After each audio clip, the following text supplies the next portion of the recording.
puasa itu sebenarnya bukan suatu halangan ya. Menurut aku insya Allah itu justru membantu. Contohnya aja jadi nggak minum, jadi nggak pipis. Kalau pakai hazmat gitu ya. Nah, ini kan memasuki Ramadan juga ya dok, karena sudah tahun 2020 COVID kita menjalani Ramadan pun dengan kondisi pandemi ya dok. Iya. Nah ini tantangan tersendiri kan ya bagi tenaga kesehatan, Betul. dokter juga gitu. Gimana dok menjalani Ramadan saat pandemi? Ini Ramadan kedua ya, tapi kan Ya. kayaknya udah mulai terbiasa deh.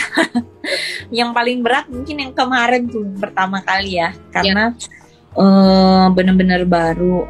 Kalau sekarang sih kayaknya insya Allah udah lebih ngerti cara menghadapinya. Terus juga udah lebih siap lah dibandingin sebelumnya. Artinya sih daya tahan perlu dijaga ya. Artinya jangan sampai. Tapi aku yakin sih insya Allah puasa itu sebenarnya bukan suatu halangan ya. Menurut aku insya Allah itu justru membantu. Contohnya aja jadi nggak minum, jadi nggak pipis. Kalau pakai hazmat gitu ya. Terus juga paling ya sebenarnya sama aja sih. Mungkin menunya ya, kayak misalnya dulu kalau buka puasa kita hajar dengan goreng-gorengan, ya dengan makanan-makanan manis-manis. Ya mungkin sekarang udah lebih sadar kesehatannya. Artinya orang-orang juga sekarang olahraga juga lebih rajin ya kan setelah ada COVID ini. Bright side-nya kayak gitu ya. Jadi sekarang pun juga sepertinya kayak gitu. Aku perhatiin teman-temanku juga makannya udah termasuk aku gitu ya. Suamiku juga makan juga udah mulai dijaga kayak gitu. Karena salah satu faktor resiko dari COVID yang aku perhatikan pasien berat itu obesitas gitu. Nah kita tahu dengan puasa itu kan sebenarnya sehat ya gitu. Jadi insya Allah sih kita optimis sih bisalah melalui itu semua, karena sudah tahun lalu udah Ya sudah belajar dari tahun lalu. Sudah, iya.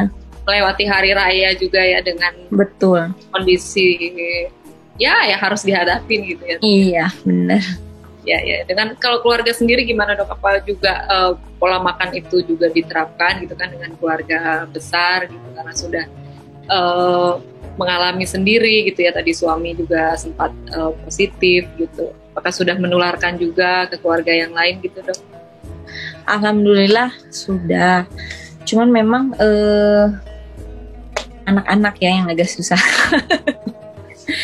Cuman udah sih, artinya aku sudah kebetulan karena aku kerjanya di rumah sakit yang khusus COVID, tiap hari sih aku jelaskan ke anak-anak ya. Mulai dari kenapa sekolahnya jadi Zoom, kenapa kok harus pakai masker. Tadinya kan susah banget ya namanya anak kecil pakai masker gitu ya. Kenapa harus pakai face shield, kenapa kayak gitu-gitu ya, sudah aku jelaskan dengan bahasa anak-anak apa itu kita tuh sedang berperang melawan apa, sedang berperang melawan COVID. Kemudian jadi makannya harus bagus, nanti kalau enggak kita kadang-kadang aku kasih lihat gambar-gambar atau video-video yang nggak berat sih, artinya yang sakit COVID itu nggak enak, harus sendirian gitu. Jadi makannya juga harus pinter, harus mau berjemur pagi-pagi. Kadang kan anak AC gitu ya, aduh males panas nggak mau keluar gitu. Anakku yang pertama sama yang kedua tuh beda banget. Yang kedua itu sukanya main di luar. Kalau yang pertama itu lebih suka baca buku, lebih suka di dalam. Nah kayak gitu ngebujuk, ayo harus kena matahari supaya COVID-nya takut, kayak gitu-gitu juga diajarkan. Terus mungkin juga jadinya harus untuk anak-anak kita harus kasih kegiatan-kegiatan juga yang tidak membosankan ya. Untuk aku sih udah pengen mulai ajarin puasa buat yang gede setengah hari aja gitu, kayak gitu-gitu sih. sudah diajarkan ya, sudah dilatih. Iya. Setidaknya tahu gitu. Kenapa sih kok nggak makan, nggak minum tuh kenapa? Gitu. Gimana dok menjalaninya di Mas Gibran ini ya? Puasa apa sih gitu, terus Iya kayak gitu. Cara menjelaskannya gimana dok ke anak umur 6 tahun ya? Gitu. Iya. Kalau aku sih jelasin ya, puasa itu adalah pertama adalah kewajiban orang Muslim. Jadi puasa itu tidak makan, tidak minum, dan paling gampang itu adalah nggak boleh marah-marah. Intinya harus sabar kayak gitu. Karena kan anak kecil ini nggak boleh nih ngambek, ini nggak boleh nih ngambek gitu. Jadi nanti badannya jadi bersih, badannya jadi kuat. Terus waktu itu sudah diajarkan juga sih, dibantu sekolah, karena sekolahnya juga sekolah muslim meskipun Zoom gitu, konsep surga dan neraka kayak gitu. Intinya bertahap aja sih, dan biasanya aku ngikutin aja sih, anakku itu nanya apa aku jelasin gitu. Artinya aku ngikutin alurnya aja, sampai mana dia bertanya sampai situlah aku menjawab gitu, biar nggak berat-berat juga. Sebenarnya sih udah merhatiin sih, bahkan sebenarnya kalau ditanya berat-beratan tahun lalu sih aku masih puasa dengan kondisi hamil dan pandemi gitu.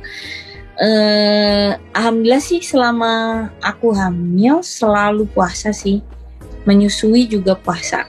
Nggak puasa itu kalau pas nifas aja, karena aku males gantinya Mbak. Luar biasa. Maksudnya dikala semua orang nggak puasa, aku harus puasa. Itu lebih berat justru sebenarnya. Ya.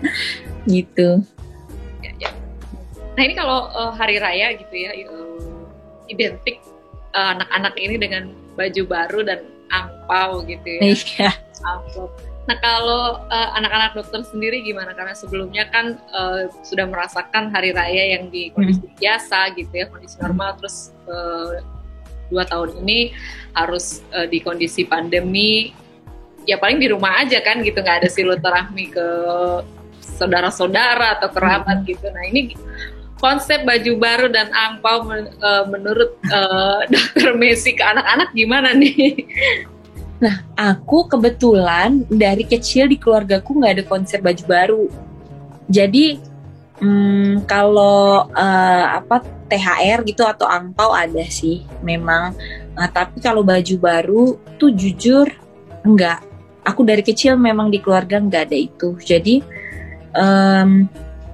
yang aku inget dari aku kecil adalah kalau lebaran itu ketemu keluarga, sholat id, makan ketupat, ketemu keluarga besar, sama nyekar atau ke makam leluhur gitu. Jadi anak-anakku pun juga nggak pernah, meskipun aku beliin sih, artinya gini, aku belinya bukan karena ini lebaran terus aku mau beliin ini baju baru karena lebaran, enggak, cuman karena aku dapat THR terus aku pengen beliin baju anak-anak. Itu aja sih konsepnya, maksudnya jadi kalaupun THR-nya itu diundur di hari lain, aku akan beli juga gitu. Jadi bukan identik dengan itu. Jadi anak-anakku pun sendiri nggak ada permintaan khusus kayak ini lebaran mau baju baru atau minta THR gitu, enggak sih. Aku nggak nanemin itu sih. Jadi mereka pun juga santai aja sih sebenarnya. Mungkin beda ya kalau di keluarga lain. Kalau aku memang kebetulan seperti itu. Jadi lebih ke kumpul-kumpul sama keluarga gitu. Cuman memang nggak ke keluarga besar, nggak makan-makan. Cuman kalau sholat id selalu diajak. Jadi mereka sih ingatnya itu ya, sholat pagi-pagi, sholat id, udah terus biasa keliling-keliling. Cuman mereka ngerti sih kalau misalnya aku jelaskan bahwa ini COVID. Kadang misalnya kita ajak, aku misalnya gini, ya aku juga pernah ya ajak anak keluar, artinya kan bosen juga gitu ya. Cuman memang protokolnya ketat, dan aku pilih jam-jam yang gak rame. Misalnya gini, aku mau beli sesuatu ke supermarket gitu ya, atau aku mau ya biar anak gak bosan ke mall gitu misalnya ya. Tapi aku pasti pas mall buka tuh jam 10 masih sepi. Pas orang-orang datang aku pulang. Kayak gitu. Nah, jadi kalau misalnya mau keluar, Manda kadang-kadang gini, Manda, COVID-nya udah nggak ada ya, boleh keluar. Jadi mereka udah ngerti bahwa oh ini nggak boleh keluar. Kalau keluar harus pakai masker. Kalau nggak nanti COVID-nya aku sakit COVID gitu. Mereka udah ngerti konsep seperti itu. Jadi alhamdulillah sih mereka nggak merasa yang gimana gitu, udah bisa menyesuaikan sih. Nah, dengan sudah 2 kali ya kita mulai Ramadan, hari raya juga gitu dalam kondisi pandemi gitu yang masih harus ekstra waspada gitu ya dok. Iya. Sebagai tenaga kesehatan yang juga melihat langsung kondisi pasien dan mengalami tadi ada yang tidak survive gitu ya di usia berapapun itu gitu. Sebagai tenaga kesehatan, harapan dokter apa nih untuk kondisi ini dan seluruh masyarakat? Harapan aku adalah mungkin memang kita harus hidup berdampingan dengan COVID. Tapi aku minta sih kekompakannya dan artinya gini, aku kadang sedih ya, jujur sebagai tenaga kesehatan kan sering difitnah yang enggak ya. Seperti misalnya kadang aku manusia gitu, aku manusia yang kadang ngerasa down dan ngerasa kayak kok gini amat sih ternyata jadi dokter ya.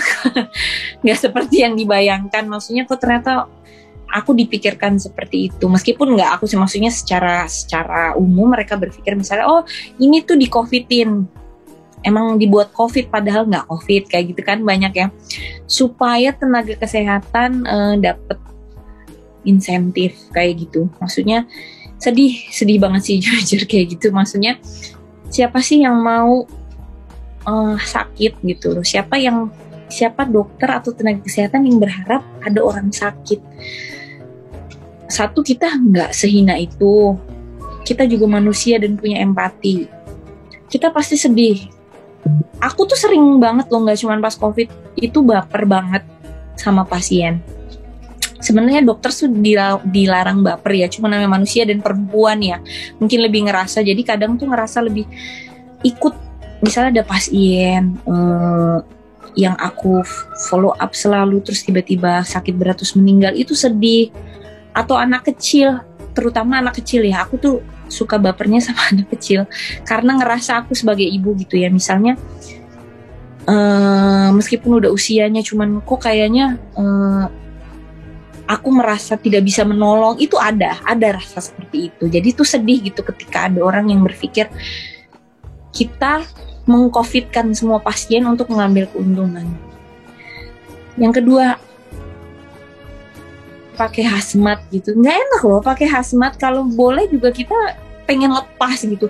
Aku rindu pakai jas putih, aku rindu bisa lepas masker dan ketawa-ketawa sama pasienku, itu aku rindu sekali. Terus siapa juga gitu yang mau dalam kondisi seperti ini gitu. Aku dan teman-teman tenaga medis itu tidak perlu terima kasih. Artinya nggak perlu yang terima kasih dok, terima kasih sus, enggak. Kita nggak perlu itu, kita nggak perlu dieluk-elukan, kita nggak perlu diangkat setinggi-tingginya, enggak. Kita cuma minta setidaknya jangan difitnah, itu aja dulu, jangan difitnah. Dan tolong lakukan protokol kesehatan. Itu bukan demi kami, bukan demi tenaga kesehatan, tapi demi keluarga kalian sendiri. Karena itu yang aku tadi bilang, kayak ada yang kayak positif abis tahlilan rame-rame gitu. Terus aku bilang, jadi COVID ada nggak Pak? Aku bilang ada. Saya nyesel dok, dia bilang gitu. Ya Bapak bilangin sama yang lain, Bapak jadi saksi bahwa COVID ini nggak ngada-ngada. Iya, dan mereka masa harus sakit dulu terus baru setuju bahwa COVID itu ada. Jangan sampai seperti itu. Jadi tolong protokol kesehatannya dilakukan, tolong jangan menyepelekan. Jujur aku masih melihat banyak di jalan nggak pakai masker, kumpul-kumpul nggak pakai masker. Itu teman kali, ada yang ngerasa seperti itu kan, teman doang. Kita tenaga kesehatan bahkan kalau lagi makan itu jauh-jauhan. Misalnya aku jaga bertiga nih sama teman, kita makan jauh-jauhan, kita ngumpul di ruang dokter aja itu semua pakai masker. Kita cuma buka masker kalau makan, gitu. Jadi meskipun itu teman, kalau serumah oke deh ya, tapi serumah aja ada resiko ketularannya. Tapi kalau misalnya lagi ngumpul sama teman, misalnya lagi di pangkalan ojek sama teman-teman ojek juga misalnya, tolong protokol kesehatannya jangan sampai kendor, karena di situ kita nggak hanya menjaga diri sendiri tapi menjaga orang lain, anak, ibu, mertua, semua di rumah. Pesanku itu doang sih. Kalaupun berpikirnya aku udah pakai masker aja juga, iya pakai masker juga sakit, walau-walau yang penting kita usaha gitu, yang penting kita usaha. Itu aja sih, aku cuma minta tolong protokol kesehatannya benar-benar dilakukan. Itu aja. Supaya kondisi ini berlalu ya dok. Iya, jauh segala berlalu. Kan udah baca kan perkiraannya kalau di negara kita bisa sampai 7-9 tahun seperti ini. Ya, seperti dokter yang bilang tadi, kita seperti hidup berdampingan dengan COVID. Iya. Baik. Terima kasih banyak Dokter Messi. Iya, sama-sama. Pengetahuannya, curhatannya juga, gitu. Pengalamannya jadi ya. pengalamannya sangat jadi pelajaran juga gitu buat kita, juga buat bunda-bunda yang juga sedang hamil, yang sedang menyusui, untuk semangat demi si kecil gitu ya dok. Iya betul. Tetap semangat menghadapi kondisi pandemi COVID-19 ini ya dok. Iya. Ya, kita tetap survive.